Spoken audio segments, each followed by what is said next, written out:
21শে জুলাই বাংলাদেশে মাইলস্টোন স্কুলে একটা ভয়াবহ বিমান দুর্ঘটনা ঘটে, যেখানে 150 থেকে 200 ছোট ছোট বাচ্চা ফুলের মতো শিশুরা পুড়ে পুরো ছারখার হয়ে গেছে। বেশিরভাগ অংশই বাচ্চাগুলো মারা গেছে, হয়তো কয়েকজন বেঁচে আছে। শুধু বাচ্চা নয়, স্কুলের শিক্ষক, শিক্ষিকা, স্টুডেন্ট, গার্ড সব মিলিয়ে মোটামুটি 150 থেকে 200 জন মারা গেছে। আর ওই মুহূর্তে ওই মাইলস্টোন স্কুলের সামনে যারা দোকানদার ছিল তারা নাকি 1 লিটারের একটা জলের বোতল 600 টাকা দাম চেয়েছিল। রিক্সাওয়ালা 20-30 মিনিটের রাস্তা, যেখানে বাচ্চাদের দৌড়ে দৌড়ে হসপিটালে নিয়ে যাবে ফ্রিতে, কোনো টাকা পয়সা ছাড়া, সেই সময় ওখানকার রিক্সাওয়ালারা 1000, 2000, 1500 এরকম রিক্সা ভাড়া চাইছিল। মানে মানবিকতা কোথায় সেটাই একটু দেখো। যেখানে এত বড় একটা দুর্ঘটনা ঘটে গেল স্কুলের ছোট ছোট, মানে 5 বছর, 7 বছর, 9 বছর, 13 বছর, এই বয়সেরই সব।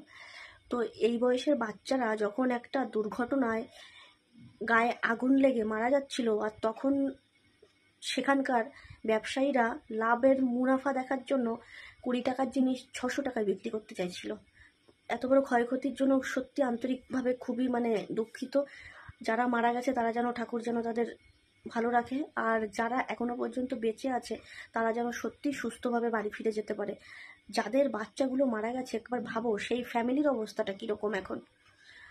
আর এই ঘটনা ঘটার পরের দিনই আমাদের ভারত সরকার আমাদের ইন্ডিয়ার থেকে সব থেকে ভালো ভালো বার্ন ইউনিটের, আগুনে পোড়া যে ডিপার্টমেন্ট, সেই ডিপার্টমেন্টের সব থেকে ভালো ভালো ডাক্তার, নার্স এবং সব থেকে দামি দামি ভালো ভালো ওষুধ বা চিকিৎসার যত সামগ্রী সেগুলো পাঠিয়ে দিয়েছে।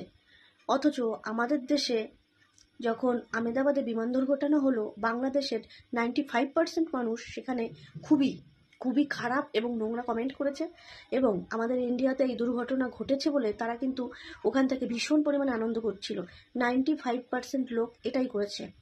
সারাক্ষণ বাংলাদেশের মানুষ আমাদের ইন্ডিয়াকে এত ছোট করে, তারা মনে করে ইন্ডিয়া তাদের প্রথম শত্রু। অথচ আজকে দেখো বিপদের দিনে ইন্ডিয়াই তাদের পাশে দাঁড়িয়েছে। এই জন্য না, এই যে 2 টাকার চাওয়ালা, এই মানুষটাকে এত ভালোবাসি, এত ভালো লাগে, আর এতটা সম্মান করি। মন থেকে বলছি, ওই মানুষটাকে ভীষণ সম্মান করি। তোমরা সব সময় আমাদের ইন্ডিয়ার মানুষদের, ইন্ডিয়ার সব কিছুকে সব সময় তোমরা দোষারোপ করো, সব কিছুর জন্য ইন্ডিয়াকে দায়ী করো। কোনোভাবেই তোমরা মানো না যে আমরা তোমাদের বন্ধু। তোমরা সব সময় আমাদের শত্রু বানিয়ে রাখো।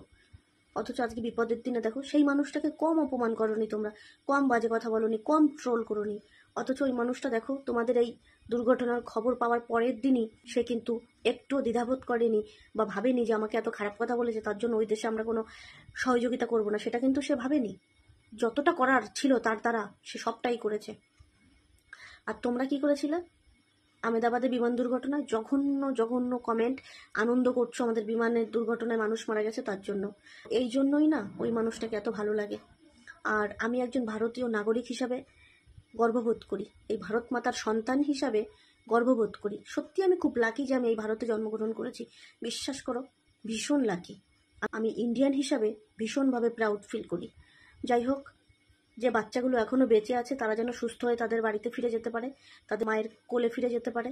আর যারা বেঁচে নেই, যেসব শিক্ষক বা ছাত্রছাত্রীরা, ভগবান যেন তাদের ভালো রাখে, যেখানেই থাকুক ভালো থাকুক।